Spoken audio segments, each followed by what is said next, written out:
नमस्कार शेतकरी बंधूंनो, आपल्यासाठी एक नवीन प्रोडक्ट घेऊन आलोय. सन प्रोटेक्शन या नावाने. त्याचा खरा वापर हे कसं करायचं, काय नाही, ते कसं वापरायचं, त्याच्यामुळे काय फायदे आहेत, तोटे काय आहेत, त्याच्याविषयी आपण बोलणार आहोत. नावाचं आहे सन प्रोटेक्शन, म्हणजे उन्हापासून संरक्षण आपल्या पिकाला करायचंय. तर उन्हाळ्याच्या ते मार्च, एप्रिल, मे, जून, आता 2-3 महिने आपल्याला पिकाला वाचवायचं आहे उन्हापासून. तर पाणी आहे त्यानं ठीक आहे. ज्यांना पाणी नाही, कमी पडतं, त्यांच्यासाठी तर कामाचं आहेच. ज्यांच्याकडे पाणी आहे त्यांच्या सुद्धा कामाचं आहे. सांगायचा मुद्दा हा, की तुमचं जे बी पाणी पानातून, जमिनीतून बाष्पीभवन होणार आहे, उडून जाणार आहे, त्याला रोखण्याचं काम हे सन प्रोटेक्शन करतं. सन प्रोटेक्शन हे काय आहे? वाढत्या उन्हामुळे पिकांना पाण्याची गरज वाढते. पिकांची पाण्याची गरज कमी करण्यासाठी किंवा कमी पाण्यात हे पीक तग धरून राहावं यासाठी शेतकरी बरेच उपाय करतात. जसे ठिबक आपले मल्चिंग वगैरे करतो पण. बऱ्याच शेतकऱ्यांना पाण्याची बाष्परोधकाचा वापर करून कमी पाण्यात हे पीक जगवतात येते हेच माहित नाही. त्याच्यासाठीच हा आणलेला आहे प्रॉडक्ट.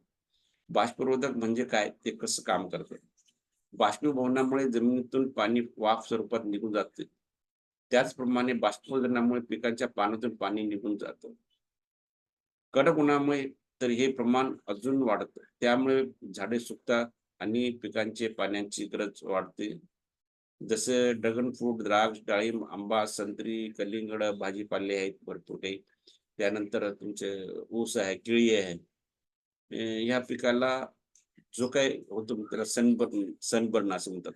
म्हणजे पाणी करपणे, पिकाची वाढ खुंटणे, पाने फळांना डाग, त्या झाडांना डाग पडणे, अन्नद्रव्यांची पुरवठा कमी होणे, अशी लक्षणे दिसून येतात.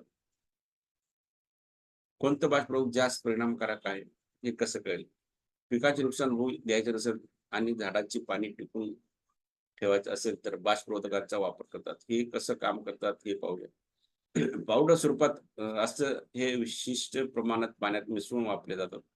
जर बाष्परोधकाची फवारणी केली तर पानाच्या बाष्परोधकाचा पांढरा थर पानावर साचतो. या पांढऱ्या थराचा रंगाचा थर प्रखर सूर्यकिरणे पानात किंवा फळात जाऊ न देता तो वातावरणात परावर्तित करतो. त्यामुळे पानातील पेशी द्रव्यांचे तापमान बाहेर वातावरणातील तापमानापेक्षा 3 ते 4 अंश कमी राहण्यास मदत होते. पानामधून होणारे बाष्पीभवन 25 ते 30% कमी होत असल्यामुळे कमी पाण्यात हे पीक तग धरून राहतं. हे फवारल्यानंतर असं पांढरे थर साचते आणि हे विशेष सांगायचं म्हणजे तर पहिली वेळेस फवारल्यानंतर तिथून 10 ते 15 दिवसांनी दुसरी वेळेस फवारणी करायची आहे. तर दिसणारी पाने अशी आहेत, वाटते की बुवा फवारल्यानंतर असे पांढरे कसे झाले पानं. तर काळजी न करता ते पानं हे जे पांढरं जे दिसतं ते तुमच्या सूर्यप्रकाशाला परावृत्त करण्यासाठी आहे. सन प्रोटेक्शनचे फायदे काय आहेत? हे मावा, तुडतुडे, कीड, फळ पकडणे, अळी, पांढरी माशी, कोळी इत्यादींचा प्रादुर्भाव कमी करतो. त्यात थर साचल्यामुळे. हे पानातील करपा, डाउनी मिल्ड्यू, पावडर मिल्ड्यू यासारख्या रोगांचा प्रादुर्भाव कमी करते. हे फुलगळ आणि फळगळ रोखण्यास मदत करते. हे पिकाला रंग आणि चमक देते.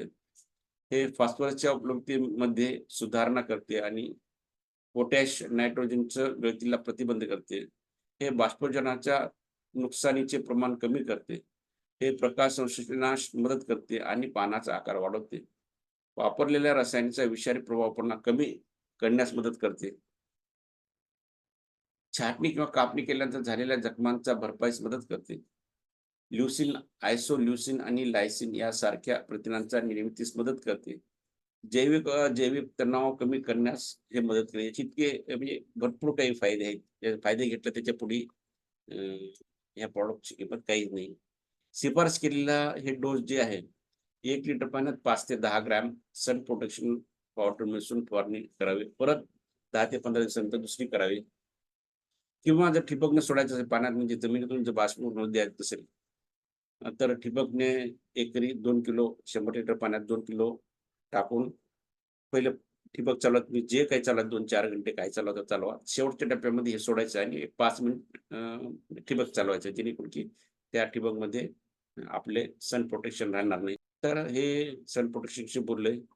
काही जरी तुम्हाला विचारत असेल काय असेल तर खाली नंबर दिलेला आहे 9922462064 त्याच्यावर तुम्ही कॉन्टॅक्ट करू शकता. तशी काही ऑर्डर असेल तर मागू शकता, तुम्ही पाठवून देऊ शकतो. धन्यवाद.